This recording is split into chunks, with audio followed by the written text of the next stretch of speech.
ഇപ്പോൾ കോൺഗ്രസിൽ നിന്നും ശോഭിതയുണ്ട് പ്രതികരിക്കാൻ. നമസ്കാരം മാം. ഈ പറഞ്ഞതുപോലെ മേയർ തന്നെ സമ്മതിക്കുന്ന കാര്യമാണ് ഇത് പൊളിച്ചു നീക്കാൻ വെച്ചിരുന്ന ഒരു കെട്ടിടമാണ് എന്നുള്ളത്. പക്ഷേ ഇത്രത്തോളം ഒന്നും അപകടാവസ്ഥയിലല്ലാത്തത് കൊണ്ടാണ് ഇതിന് ഫിറ്റ്നസ് നൽകിയത് എന്നുള്ള കാര്യം മേയർ തന്നെ പറയുന്നുണ്ട്. ഇത് ആരുടെ അനാസ്ഥയായിട്ട് വേണം നമ്മളിതിനെ കാണാൻ? 2024 എഞ്ചിനീയറിംഗ് വിഭാഗത്തിന്റെ ഒരു റിപ്പോർട്ട് അൺഫിറ്റ് ആണ് എന്നുള്ളൊരു റിപ്പോർട്ട് വരികയും അതിനുശേഷം ഫെബ്രുവരി 25 ഇതുമായി ബന്ധപ്പെട്ട് ഈ ഒരു കെട്ടിടത്തിന്റെ ബന്ധപ്പെട്ട് എഞ്ചിനീയറിംഗ് നൽകിയ റിപ്പോർട്ടും തുടർന്ന് പുനർലേലം നടപടികളിൽ നിന്ന് ഒഴിവായ മുറികൾ മാറ്റി നിർത്തണം എന്നുള്ള ഒരു തീരുമാനത്തിനായി ധനകാര്യ കമ്മിറ്റിയിലേക്ക് വരികയും ചെയ്തതാണ്. ആ രീതിയിൽ ധനകാര്യ കമ്മിറ്റി ഇനി ഈ മുറികൾ ലേല നടപടികളിൽ നിന്ന് മാറ്റി നിർത്തണമെന്നും അപകടാവസ്ഥ മുന്നിൽ കണ്ടുകൊണ്ട് അത്തരം സാഹചര്യങ്ങളിലേക്ക് പുനർലേലത്തിലേക്ക് അത്തരം ഒഴിഞ്ഞ മുറികൾ കൊടുക്കരുത് എന്നുള്ള തീരുമാനമുണ്ടായതാണ്. തുടർന്ന് 6-ാം മാസം, അതായത് 25/6/2025 കോഴിക്കോട് കോർപ്പറേഷൻ കൗൺസിലിലേക്ക് അജണ്ട തയ്യാറാക്കി തീരുമാനത്തിനായി വിടുകയും ചെയ്തതാണ്. അപ്പൊ ആ രീതിയിൽ കൗൺസിൽ ഇവിടെ പുനർലേല നടപടികൾ ഉണ്ടാകരുത്, തുടർന്ന് അത്തരം അപകടകരമായ സാഹചര്യങ്ങളിൽ ഇനി ആ മുറികൾ കൊടുക്കരുത് എന്നുള്ള തീരുമാനമുണ്ടായി. വീണ്ടും അവിടെ ഒരു പുതിയൊരു നിലവിലുണ്ടായിരുന്ന ഒരു കച്ചവട സ്ഥാപനം നവീകരിച്ച് അവിടെ പ്രവർത്തിക്കുന്ന ഒരു മാസത്തിന്റെ ഇടയിൽ അങ്ങനെയുള്ള ഒരു സാഹചര്യം ഉണ്ടായി എന്ന് പറയുന്നത് എങ്ങനെയാണെന്ന് പരിശോധിക്കേണ്ടതാണ്.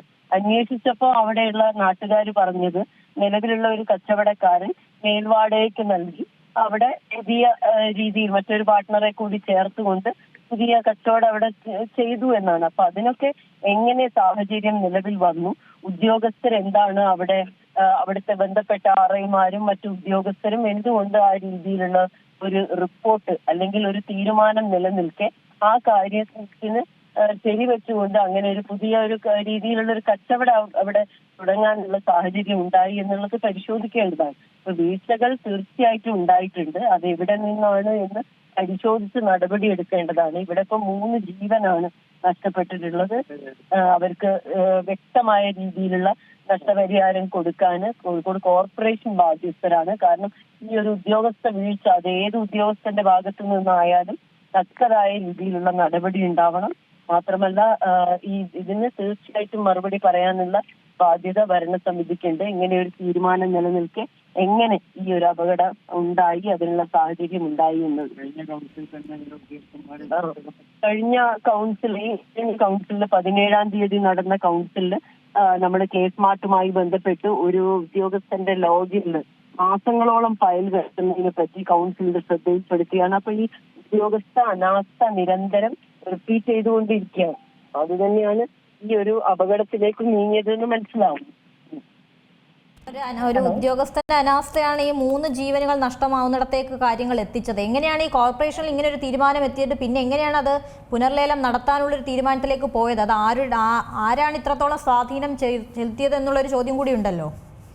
ഇവിടെ പലപ്പോഴും നമ്മൾ മനസ്സിലാക്കേണ്ടത് അപകടാവസ്ഥയിലുള്ള കെട്ടിടങ്ങളായി നമ്മൾ മാർക്ക് ചെയ്ത് വെച്ച കെട്ടിടങ്ങളിൽ ഏറ്റവും ആദ്യം പൊളിക്കേണ്ടിയിരുന്ന ഒരു കെട്ടിടമാണിത്.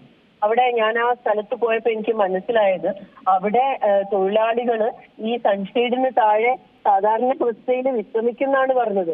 അപ്പൊ വിശ്രമിക്കുന്ന ഒരു തൊഴിലാളി വളരെ റിലാക്സ്ഡ് ആയി ഇരിക്കുന്ന അവസരത്തിലായിരിക്കണം ഈ ഒരു അപകടം ഉണ്ടായത്. അതുകൊണ്ട് തന്നെ ഇങ്ങനെ ഒരു അപകടം ആ തൊഴിലാളികൾ ഒന്നും തന്നെ പ്രതീക്ഷിക്കാതെ നിൽക്കുകയാണ്. കാരണം ഇത്രയും ഒരു അപകടാവസ്ഥയിലായ കെട്ടിടത്തിന് പൊളിക്കണമെന്ന് പറഞ്ഞിട്ടും ഉദ്യോഗസ്ഥരുടെ ഭാഗത്തു നിന്നും ആ രീതിയിലുള്ള ഒരു തീരുമാനവും നഗരസഭയുടെ ഭാഗത്തു നിന്നും ഉണ്ടാകുന്നില്ല. അതുതന്നെയാണ് എങ്ങനെയാണ് ഇങ്ങനെ ഒരു അനാസ്ഥ സംഭവിച്ചത് എന്നുള്ളത് കണ്ടെത്തുക തന്നെ വേണം.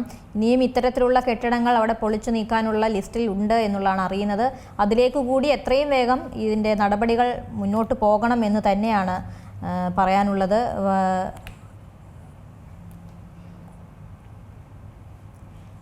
വളരെ നന്ദി ശോഭിത പ്രതികരിച്ചതിന്.